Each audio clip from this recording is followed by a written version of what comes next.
There are lots of ways to build muscle. Basic sets and reps, doing more reps with more weight as the weeks go by. Intensity stuff like slow negatives or focusing on the stretch, drop sets or rest pause. Even grease in the groove seems to work when you really commit to it.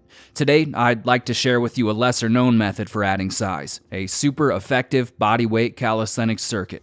I've been using this one myself consistently for over a year now, and calisthenics circuits in general for something like 7 years, by the way. And in addition to building the back, biceps, shoulders, triceps, and abs, and getting you conditioned like a fighter, this workout also just demolishes the pecs in the best way. If you want that superhero chest, this one will get you there. Try it out and you'll see why. Perhaps soreness isn't necessary for muscle growth, but I'd say it's a pretty good sign a muscle was pushed to its limit, and man will this circuit get you sore. In the years I've been training, there have been a few standout workouts where the soreness was pretty intense. When thinking back on the pecs, one time was after really heavy overload chin-up negatives, of all things. Another was the day I discovered archer push-ups and went kinda overboard with the volume, just because I thought they were so fun. Then there's this circuit here. If I go even a week without attempting it and come back, within 5 minutes of finishing, I'll feel this intense cramping, like my pecs have been so thoroughly thrashed they've lost the ability to function normally and can't remember how to act.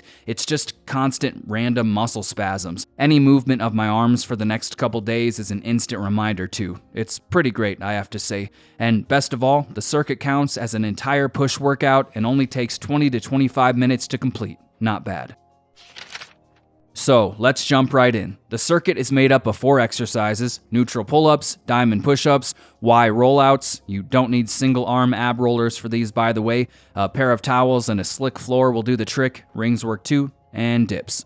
These exercises will be done back-to-back for max reps in the 20 to 25 minute range, and use cumulative fatigue to push your muscles to and well beyond failure many times over, while also pushing your endurance to its limit and leaving you feeling completely refreshed like a runner at the height of a runner's high. That's one of the secrets to calisthenics circuits. They'd always leave you feeling like you just got some kind of upgrade.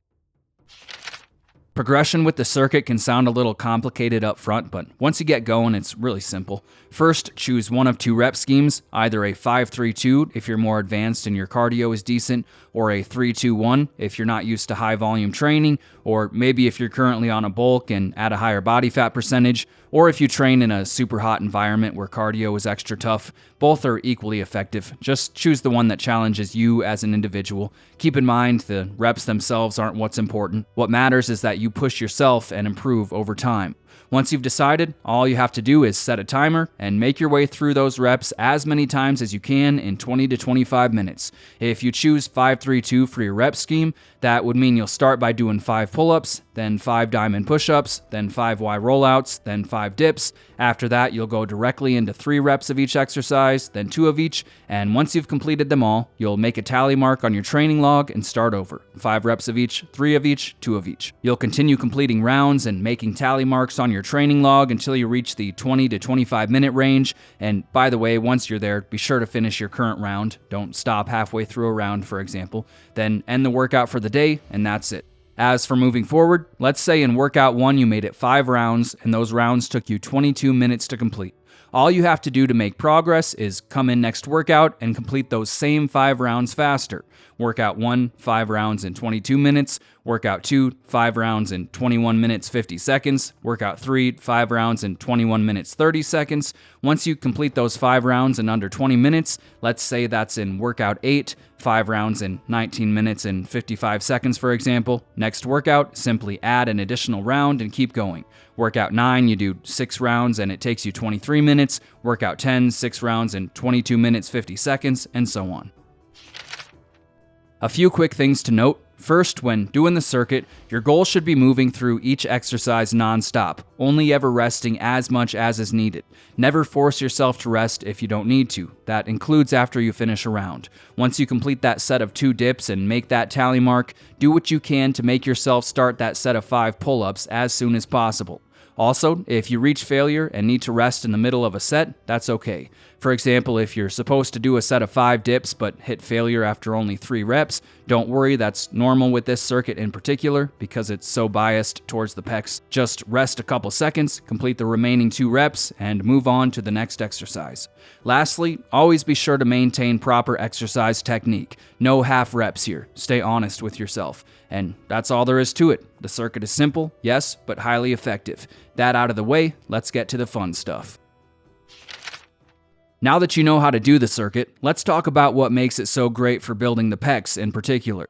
First, we have the neutral grip pull-up. While the exercise is mainly about the back and the arms, it actually works the pecs a surprising amount too. If you've never noticed it before, 10 minutes into the circuit and I guarantee you will. The reason why? The pec attaches at the arm and assists in bringing the arm toward and across the body, as well as internally rotating the shoulder when doing the neutral grip pull-up, especially when using an arcing chest-to-bar pulling style. You'll be in that exact position during parts of the rep, hands out in front of your body near your center line, shoulders internally rotated. You'll feel a contraction in your pecs as you lift yourself up and a stretch on the way down, and at the bottom of the rep when your arms are fully overhead, the stretch is intensified.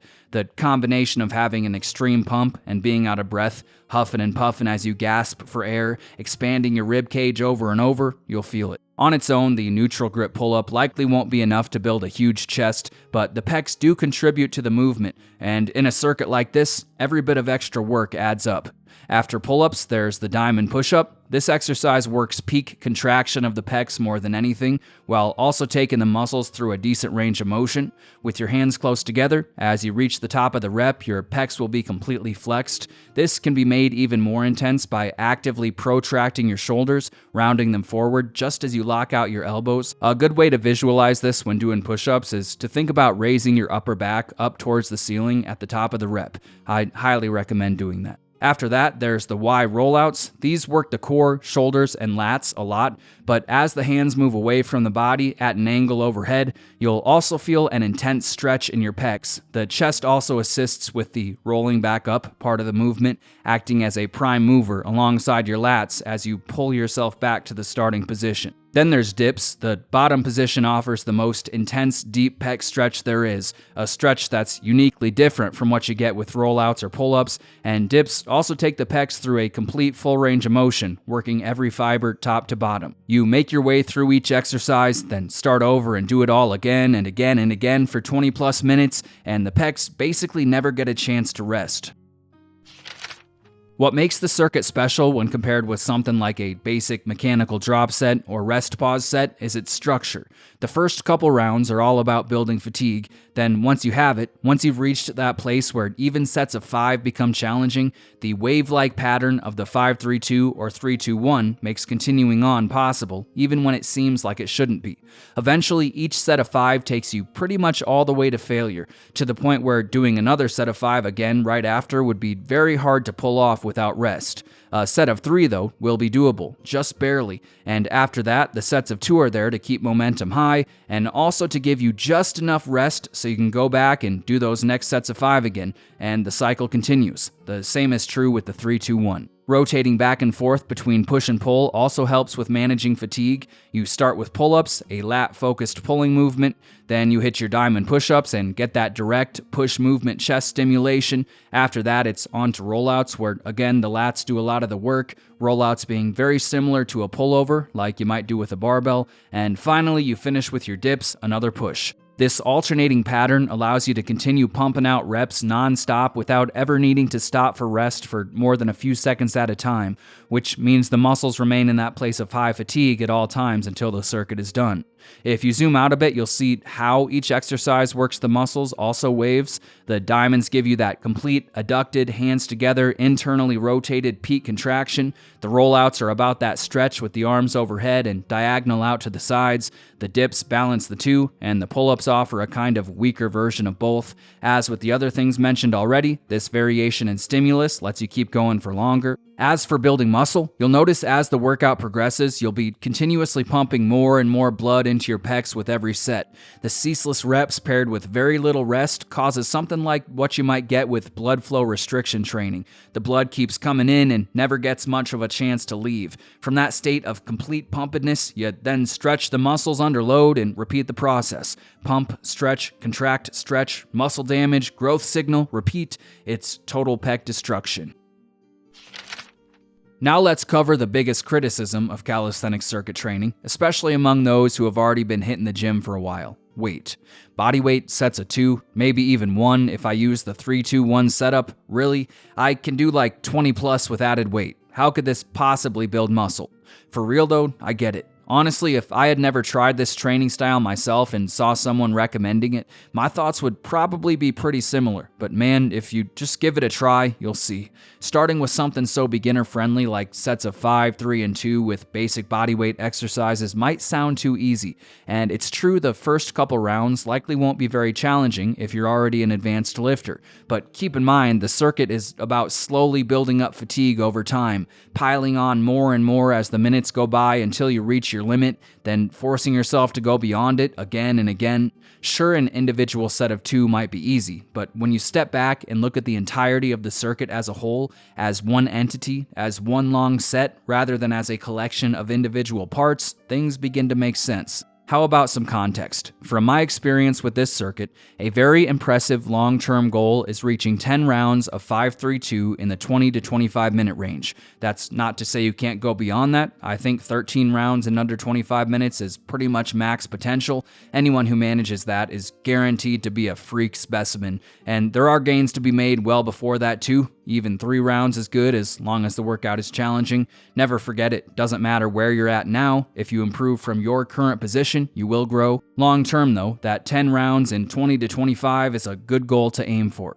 10 rounds of 5-3-2 is 100 reps per exercise or 400 reps total. Complete that in 20 minutes, and that's around every 2 minutes, and an average of a rep every 3 seconds. Talked about casually, like we are here, maybe that doesn't sound so bad, but in practice, it's likely something far beyond what you have in mind. It's one of those things like rock climbing or a triathlon. From the outside, watching a video on your phone or whatever, it's easy to feel this overwhelming sense of confidence about it. You know what you've accomplished in the gym, and you know how strong you are compared to the average person. Climbing some rocks or swimming, biking, and jogging, that's all easy work. You know it's true. Deep down in the core of yourself, you know you could hang with the best of them and set world records first try because their thing exists on a lower level compared to your thing.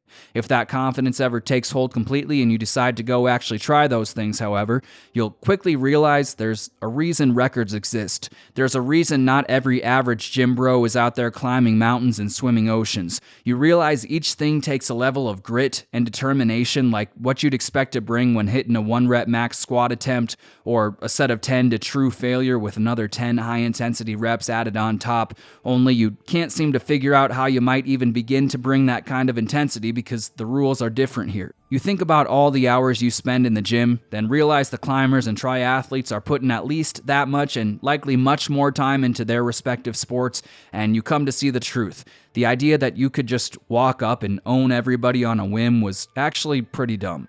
Completing a basic bodyweight rep every 3 seconds for 20 minutes might not seem like a lot from the outside, but I'm telling you, when you're in it, when you're 5 rounds in and you've passed that fatigue threshold, that place where seemingly out of nowhere it's like you've become the weakest person who's ever lived, and you find for the first time in your life the idea of riding around all day on a scooter like those people you see at Walmart begins to make sense, when you get there and realize you have to somehow keep up the pace for another 10 minutes and 200 reps without falling over, that's when the unearned confidence shatters and you think to yourself, oh, I see.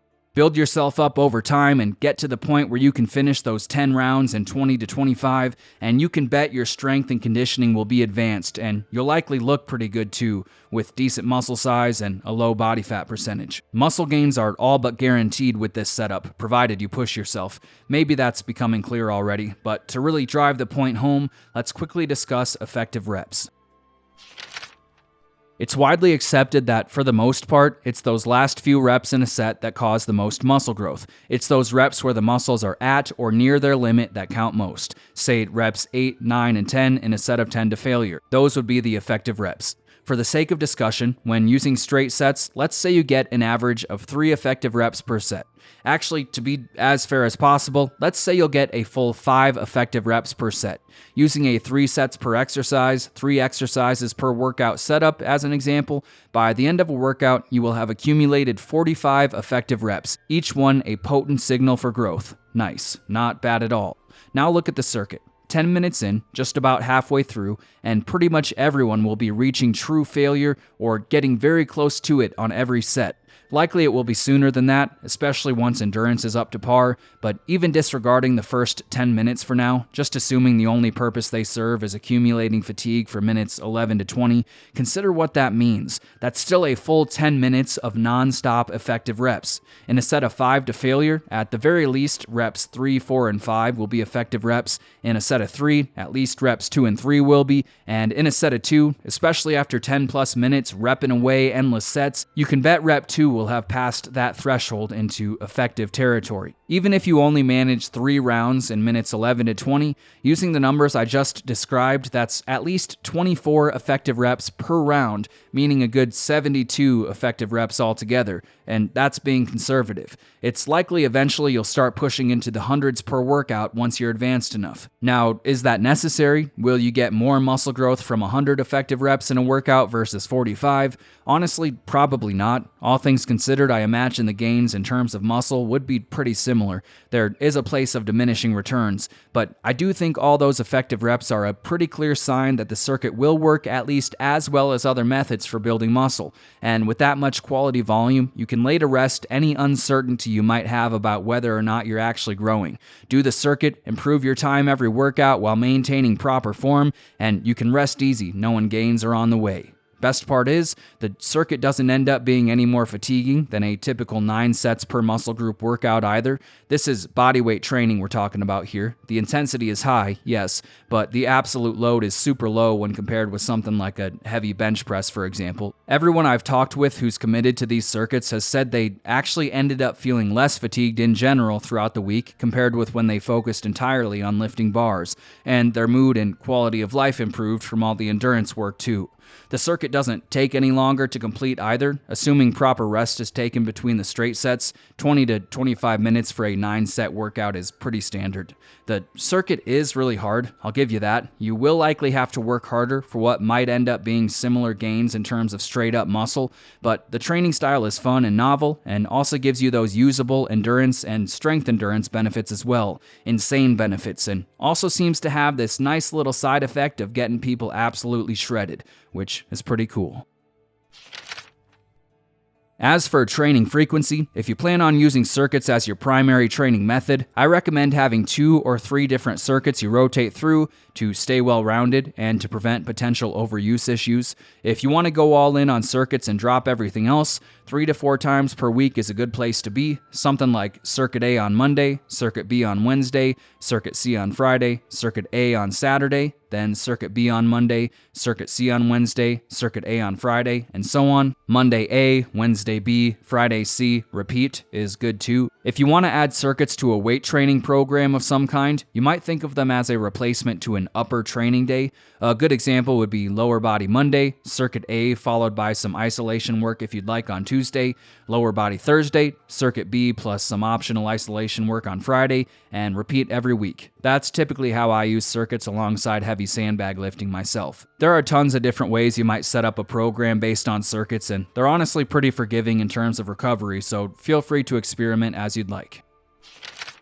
Let me know how many rounds you get if you try this out. I'm really interested to hear where everyone's at. If you want to know more about bodyweight circuits in general, why they work and how to create your own, or if your first thought when seeing this was something like butt legs, check out the full deep dive video I made. If you want a program that features calisthenic circuits alongside heavy sandbag lifting, consider checking out my books and training programs. Links to those in the description. As always, thanks for watching, and I'll see you in the next one.